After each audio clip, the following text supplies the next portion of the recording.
For a film series starring a mostly British cast, based on novels written by a British writer, it's only taken them 4 movies to actually have a British director at the helm.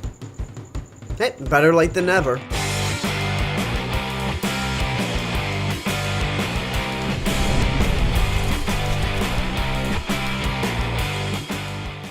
Harry Potter and the Goblet of Fire came out in 2005 and is the 4th Harry Potter film based off the book of the same name. It follows our lovable trio of wizards as they begin their 4th year at Hogwarts. And this year, Hogwarts is hosting a special event, the Tri-Wizard Tournament, in which 3 wizarding schools get together to compete in a series of magical contests, or I think the more appropriate term is dangerous as shit contests, in order to get eternal glory. Sounds pretty egotistical, but hey, what can you do?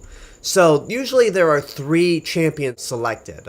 However, this year, Harry's name mysteriously pops up as the unexpected 4th champion. This is very odd timing for Harry to be selected as the unexpected 4th champion, because during the summer he keeps having dreams involving Voldemort, or he thinks they're dreams. And when he was at the Quidditch World Cup with his friends, he witnessed a Death Eater attack, which are basically Lord Voldemort's servants. So real dark things are starting to happen, in addition to Harry competing in a tournament that he is too young to compete in. This movie is really good. Just get right into that right now. It is good. Not one of the best Potter movies, but it still has a lot of great things about it. For one thing, the acting is still really good. Daniel Radcliffe, Rupert Grint, and Emma Watson really have stepped up their game as actors when you compare them to the first movie, and all of them do a really good job with what they're given. I'll elaborate more on that later. But in addition to the characters that we already know, this movie introduces us to a couple of new characters, new elements, and it even gives some side characters more to do and make them more important. In terms of your new characters, we have Gleeson, who plays Professor Moody, or Mad-Eye Moody. He is their new Defense Against the Dark Arts teacher, and probably their most insane yet. As his nickname suggests, Mad-Eye Moody is, for lack of a better word, mad. He's really crazy at points, he's very strict, bitter, and sometimes he's really over the top. But it's still a fun performance and a fun character. One thing that this movie really does is it gives one important fan favorite character a time to shine in the spotlight, and that is Neville Longbottom. In the first 3 movies, Neville was that kid in Gryffindor that really didn't get all that much attention. He kind of got, not really picked on per se, but like all the bad things happened to him. He was pretty much there for comic relief. This time around, we actually get to know a little more about him as a character, and he proves to be quite helpful for our trio. And his character would continue to grow as the series progressed, and would show how important he was when you look at him in the first movie. One other noticeable actor in here is Robert Pattinson, who plays the Hogwarts champion Cedric Diggory. And I know what people are thinking. In this post-Twilight era, oh, Robert Pattinson's bad, screw him, and like, look, I hate Twilight just as much as the next guy. Hell, Robert Pattinson hates Twilight as much as the next person hates Twilight. But there really is no need to, like, hate a guy just based on one project or series of projects that he's done. Because as Cedric Diggory, he actually does a really good job. He's not in the movie that much, which is fine because this is Harry's story and not Cedric's. But he is very good and charming in the role, and he's probably the only student that represents Hufflepuff within the series of films. One thing that this movie really does, and maybe it does better than the past few movies, is the world building. All the movies have done little bits of world building, but this is probably the most important and expansive yet. Mainly because this is the first movie that introduces us to the concept of other wizarding schools around the world, not just in the UK area. The other 2 schools that compete in the Tri-Wizard Tournament are Boabaton's Academy of Magic, which is basically an all-girls school of magic, and it's based in France. Like, all the women there are some of the most beautiful French women you'll ever see within the wizarding world. And then on the other side, we have the proud sons of Durmstrang, who are pretty much like the jocks of the wizarding world. It's an all-boys institute of wizards, and they mainly comprise of Russian and Bulgarian students. It's a great addition to the mythos of the wizarding world, and opened the door for other wizarding schools within the world that J.K. Rowling created. Most notably, the Ilvermorny School of Witchcraft and Wizardry, which is basically the American version of Hogwarts, which I'm pretty sure we might get glimpses of, or even see in film in one of the Fantastic Beasts movies. We'll see what happens. I hope we do. So I have some more good things to say, but first I want to go into some of the problems I have, because this is a step down from Prisoner of Azkaban. I mean, it's still a good movie, but Prisoner of Azkaban, I think, set the standard for, like, the quality of Harry Potter movies, that this one has a few issues. For one thing, this world just is not as alive as Prisoner of Azkaban made it to be. There's not a lot of background stuff going on that Cuarón was so good at inserting. Hell, there's even one point in Prisoner of Azkaban where Buckbeak is taking a shit. When Hagrid's giving his class, there are little turds that drop from Buckbeak's ass. So that's really dedication to putting a lot of detail into your movie. There are some things in the background that happen, little details here and there, but not as noticeable or expansive as in Prisoner of Azkaban. And there are a few directing choices that I feel aren't really thought out very well.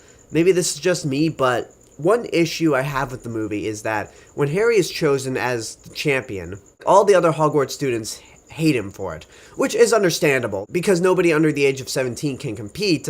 Harry Potter is 14 by this point in the story, so everyone's thinking that he cheated and whatnot. However, when the tournament actually begins and Harry's up, most of the crowd is cheering him on, hoping he wins, and then he wins everybody over to him.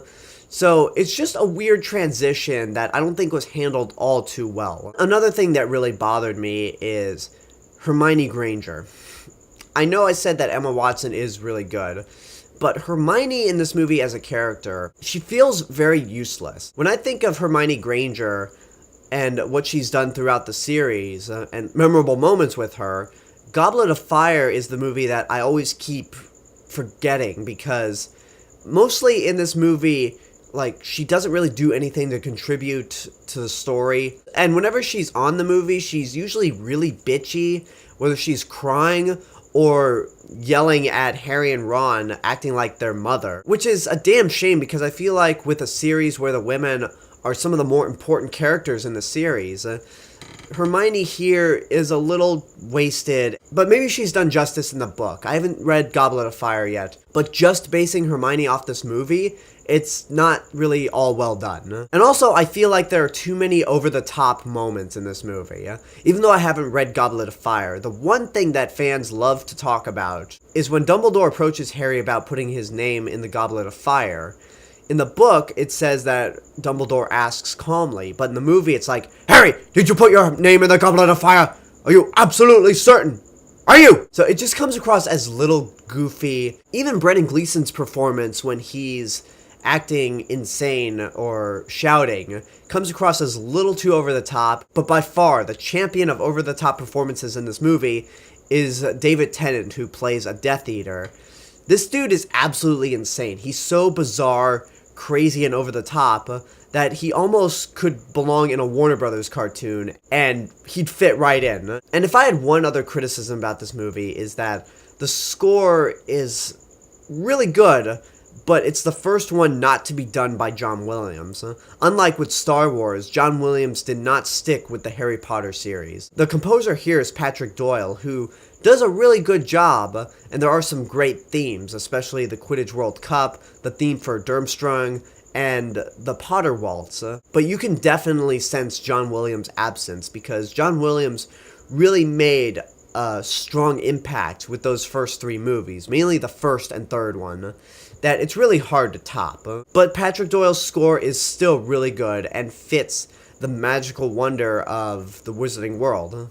But overall, there's a lot more good about this movie than there is bad. Even with all of the criticisms I have to say, Goblet of Fire is a very important chapter in the story, because this marked the return of Lord Voldemort. He's not just hanging out on the back of some guy's head. He's not just an illusion of his younger self. No, this is Lord Voldemort returned, flesh and blood, and he's played by Ralph Fiennes in this movie, who is really good. He's terrifying, he's slimy, he's scheming, he's one of the best villains. And this movie also really showed that there are consequences to be had. With the other movies, there was danger, sure, but it was always like, there's danger, we have to solve it, and everything turns out well in the end. No harm done to any of the good guys. This movie says, no, fuck that. So the second that Cedric Diggory is killed, that's the point where it's like, anything could happen. It's the first movie that really puts the heroes in some true form of danger. And that's one thing I really appreciate. I really love the dark tone that this movie has and how it's the big turning point of the series. I mean, this is the middle book, so it's really appropriate that the series starts to be a little more mature. So, Goblet of Fire. I think for most of the movie, it's good but not great. But once we get to the last 30 minutes of the movie, when Voldemort returns, that's when the rating is upped to worth seeing in your lifetime. I think this is a really good movie. Not my favorite Harry Potter movie, and not one of the best, but it is an important film and a really good one. And that's my review for Harry Potter and the Goblet of Fire. We're at the halfway point. Next week is going to be Order of the Phoenix. So until then, I hope you enjoyed this review. Leave a comment down below and tell me what your thoughts are on the movie, if and when you've seen it. And as always, this is the real Mr. Robinson telling you, there is only one.